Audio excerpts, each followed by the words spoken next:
Meus cumprimentos a todos que estão aí nos acompanhando pelo Centro de Mídias de São Paulo, mais uma transmissão aí, você que está nos vendo aí nas diversas formas de tela e transmissões. É isso aí, está começando mais uma aula de ciências, eu sou o professor Magno, vou apresentar essa aula falando um pouquinho mais aí sobre as radiações, né, as ondas eletromagnéticas, o que é ionizante, o que não é ionizante, enfim, numa aplicação prática aí dos exames diagnósticos, a gente já falou bastante. Se você perder alguma aula, não esqueça, a gente tem as aulas aí disponíveis no repositório do CMSP, mas também quando há algum problema técnico que te impeça de acessar a aula ali, você pode acessar também nos canais do YouTube, digitando só a data da aula ou o nome da aula e tal, você vai assistir a aula também numa boa. O importante aqui é que a gente tem interação e, portanto, professor, você é bem-vindo para essa interação, mas em nome do seu aluno, das coisas que o aluno tem dúvida e tudo mais, para a gente poder fazer essa construção junto, né? Nessa interação do aluno, professor aí desse lado da tela e professor, aluno aí desse lado da tela conosco aqui. Quando eu falo conosco e quando eu falo também dessa interação, é porque eu estou aqui já na presença do meu grande mestre e colega aqui, professor Edjoel, né, Edjoel? Opa, isso aí, tamo junto. Então eu quero dar as boas-vindas a você, estudante, aos responsáveis aí, né, deste 9º ano e também nossos queridos colegas professores, são sempre muito bem-vindos aqui na nossa aula. Dizer assim que é muito importante a participação de todos. É claro que sempre que for os educandos, né, que for participar, é bom que você coloque o nomezinho dele, o nome da escola, a cidade, e dentro do possível a gente vai ler aqui. É lógico que não dá para ler todos, mas a gente vai fazer o possível para ler bastante. Eu quero aproveitar também para dar um recadinho aí, né, que acho que até o dia 15 agora está a inscrição aí para a Olimpíada Brasileira de Astronomia. Tá? Então você entra lá no site www.oba.org.br, vê todas as instruções lá, né, porque está um pouquinho diferente essa questão da pandemia. Eu sei que tem muitos professores que já estão acostumados com a OBA, mas pega lá as informações direitinho, porque eu acho que é muito gratificante, né, quando chega lá o certificadinho dos meninos, às vezes chega até uma medalhinha das meninas e tal, e vale a pena participar. No mais, estou aqui aprendendo, como sempre, com o professor Magno e também aprendendo com vocês aqui no chat. Aliás, é um aprendizado muito grande, né? Quando a gente conversa com os professores aí, às vezes coloca alguma observação, que parece que é uma observaçãozinha pequena e tudo mais, mas faz a maior diferença, coisas que a gente não tinha pensado e a gente sempre leva em consideração, quando a gente consegue ler, é claro, essas participações, para o preparo das aulas que a gente faz com todo carinho para você que está nos assistindo aí, aluno. Essa aula, ela vem também em atendimento aí à habilidade que a gente já está falando há algum tempo, é a habilidade EF09CI07, identificar e compreender o avanço tecnológico da aplicação das radiações na medicina diagnóstica, raio-x, ultrassom, ressonância nuclear e magnética e no tratamento de doenças, que é o caso da radioterapia, cirurgia óptica laser, a gente já trabalhou isso, aplicações do infravermelho também, e a gente também já falou um pouquinho sobre ultravioleta. Então, na minha conta, eu estou devendo só a radioterapia, né, Joel? Acho que é, hein? E hoje a gente vai falar sobre medicina diagnóstica e tal. O objetivo da nossa aula, então, é rever aí os conceitos de radiação e suas interações com a matéria. Isso daí hoje vai ficar até bem aprofundado, destacando as aplicações do quê? Da ressonância nuclear magnética e da tomografia computadorizada para a aula de hoje. E aí a gente costuma fazer isso, como sempre, é a nossa marca registrada aqui. Vamos revisar aí alguns conceitos, vamos compartilhar algumas informações. Esse ponto é o ponto importante da aula, mas não é o mais. Relacionar ciência e tecnologia é um ponto importante, mas não é o mais. Aí chegou o mais, que é a interação pelo chat, que a gente conta aí com a colaboração e a participação de todos, que vai começar já. Aí, relembrando algumas aulas que a gente já conversou a respeito, afinal de contas, já falamos sobre radiação, sobre ondas. Radiação pode ser ionizante e não ionizante. O que é radiação ionizante e não ionizante? Professores atentos aí aos seus alunos, nós vamos dar 2 minutos para você coletar essas informações com os nossos alunos que estão aí presentes e mandar aqui para a gente. Vem primeiro pelo Edjoel, depois vem comigo. 2 minutos para você responder o que é radiação ionizante e não ionizante.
Olha, professor, muitas participações aqui, viu?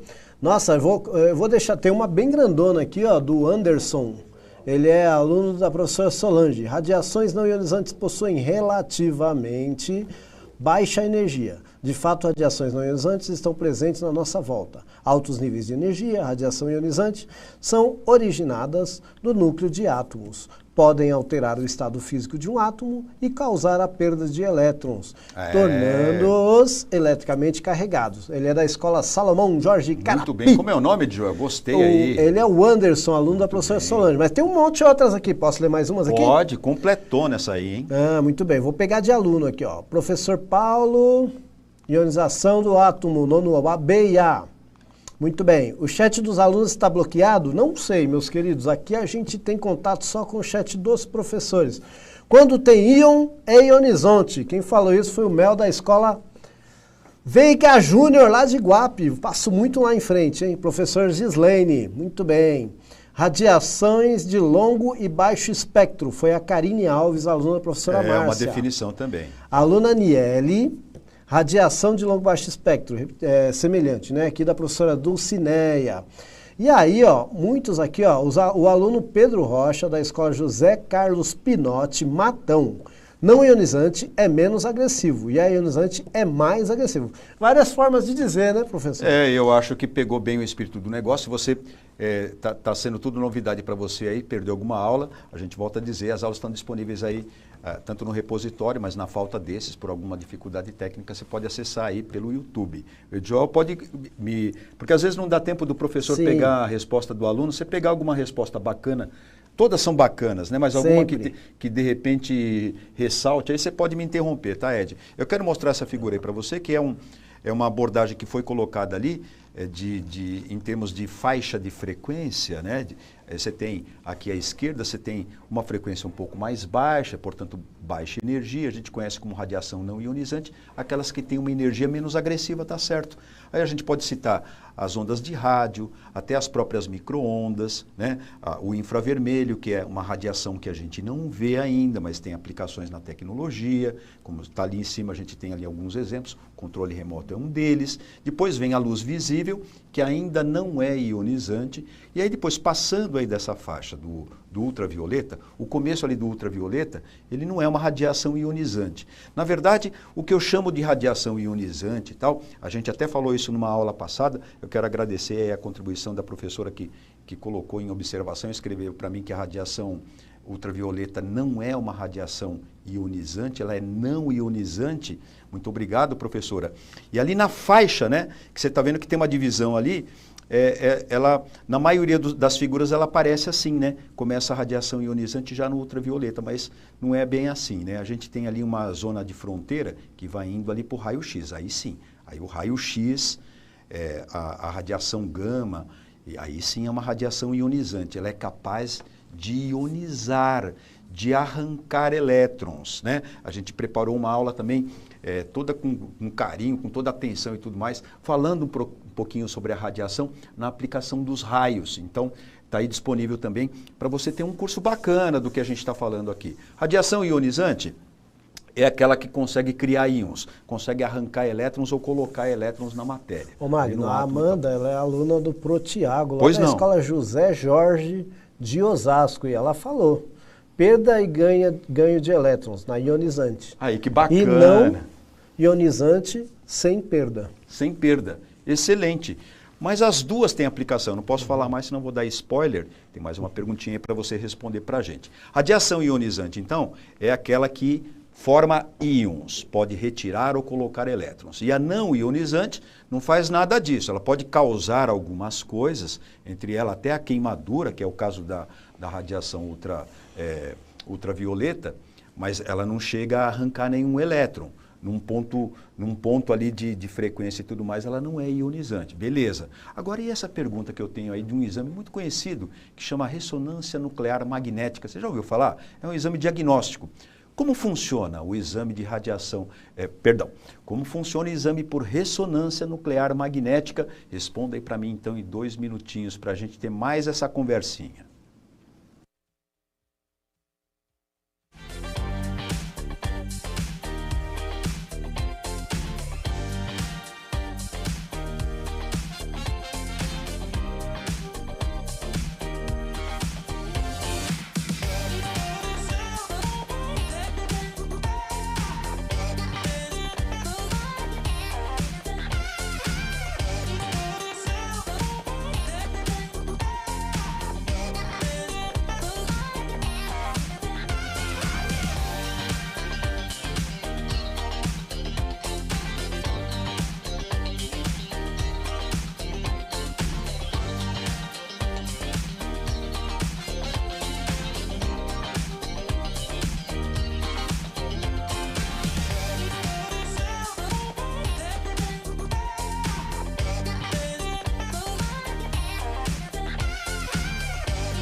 Isso aí, professor. Muitas participações aqui. Vários professores estão reclamando que não estão tendo acesso ao chat dos alunos. Gente, a gente aqui não tem como, né? Já dei esse recado no começo da aula, mas eu não sei se alguém da técnica está olhando isso, porque não é aqui com a gente, tá bom? Mas está dado o recado de novo. Algumas escolas aí o chat dos alunos está bloqueado e os professores não estão tendo acesso. Mas para aqueles que estão conseguindo ver, muito bem, utiliza um campo magnético de forte intensidade. Quem disse isso foi a professora Maria Helena, tá bom? Deixa eu ver aqui. Deixa eu achar de aluna aqui, ó. Camille, Eduarda, da professora Bárbara. Radiação ionizante, pois pode perder e ganhar elétrons. Professora Sônia, campo magnético. Escola Nobre, na ressonância magnética ou ressonância magnética nuclear, são criadas imagens transversais dos órgãos internos. Entretanto, a ressonância magnética utiliza poderosos ímãs em vez de radiação para formar as imagens. Quem disse isso foi a professora Alessandra. Posso ler mais um? A última, vai para a gente poder... Aluna Eliane, da professora Franli, ou professor Flan. Muito bem. Eliane, tá?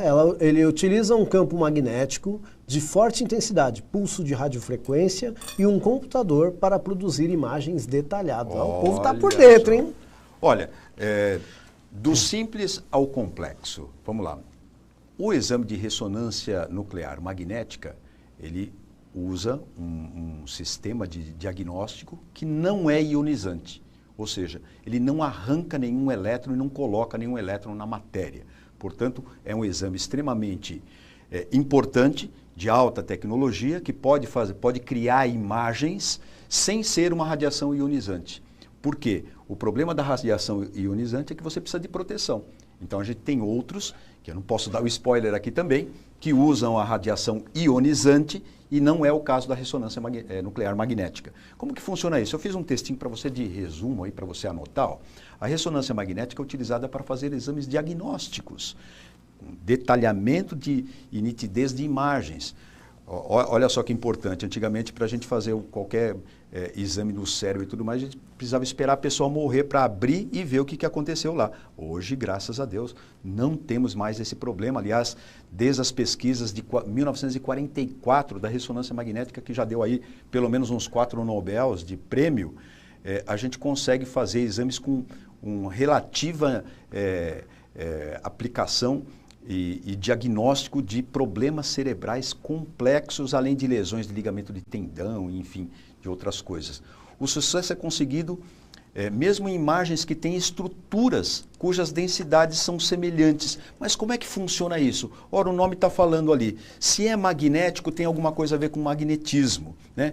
E se a gente faz exame, nós, nos seres humanos e tudo mais, ele vai mexer com o magnetismo humano que a gente tem. Porque a gente tem estruturas que usam água, basicamente, gordura ou alguma coisa ali dessa combinação. Então, basicamente, a gente tem sempre hidrogênio, porque está presente na água, está presente na gordura.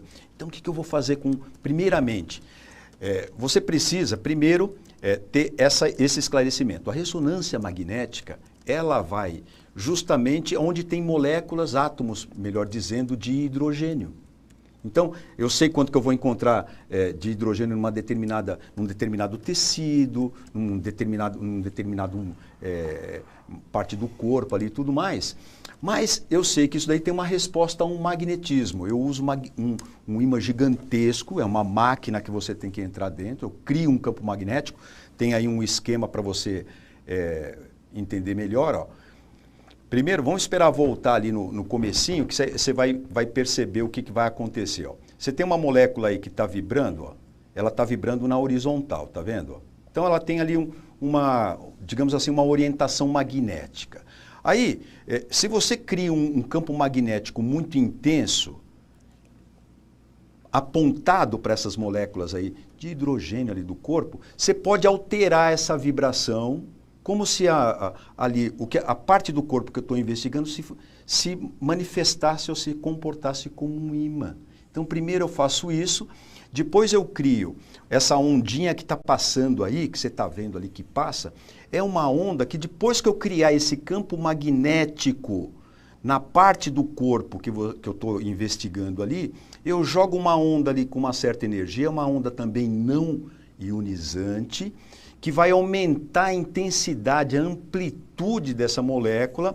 Aí eu espero, fico quieto, desligo ali, digamos assim, e espero essa parte do tecido que eu estou investigando voltar a uma ressonância, ou seja, voltar ali a uma vibração que é normal, que eu espero que ela vibre. Volta aqui um pouquinho para mim.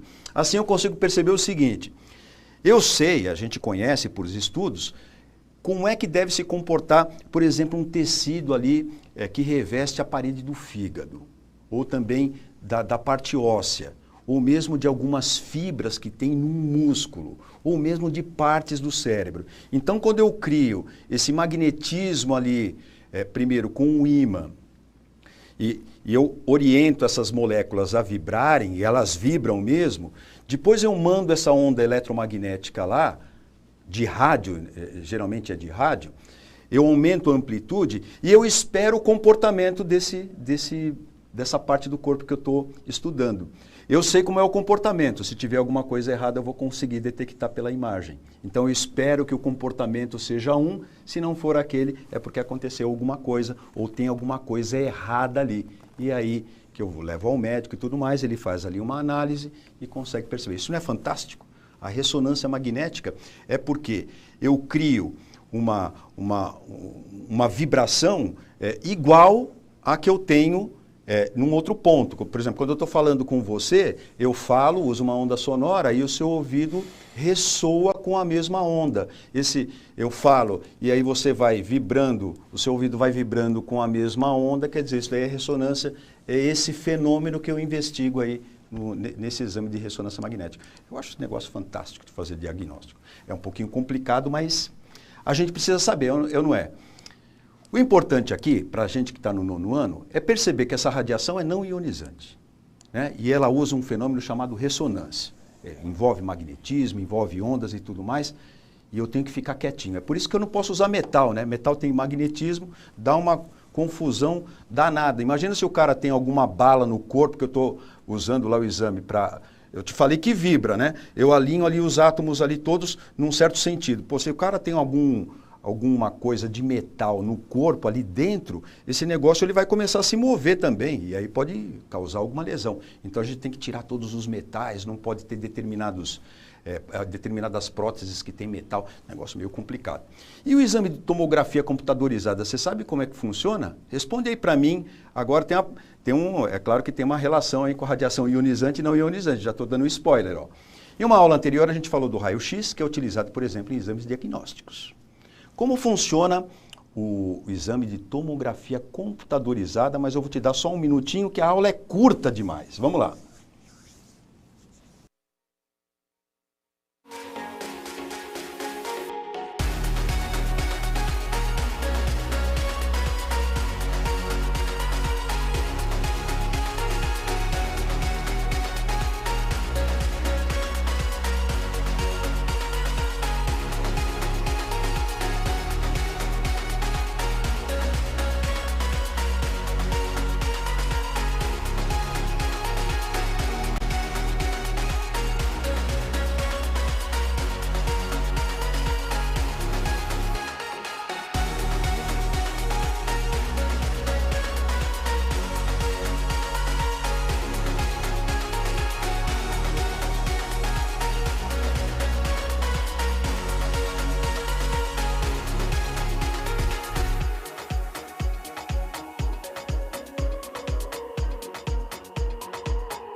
Isso aí, professora. A professora Tatiane falou que estava falando com os alunos dela sobre este assunto. O professor Paulo perguntou aqui se as pessoas que trabalham com isso correm algum risco.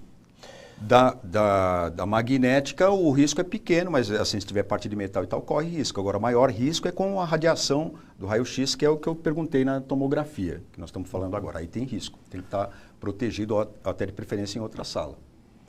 A professora Alessandra, da Escola Nobre, pela emissão de pósitrons. Complexo aí.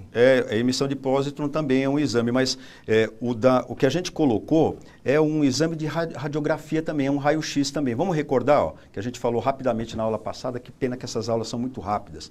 Você tem ali uma câmera de raio-x, ó, que emite o raio-x, que é uma radiação que pode atravessar o corpo, né, e é praticamente absorvida pelos ossos. Então, onde tem carne, praticamente, ele passa, e onde tem ossos ali é praticamente absorvido, que faz uma tela que tem ali um filme, registrar onde passa ou não passa, fica que nem um filmezinho que eu registro.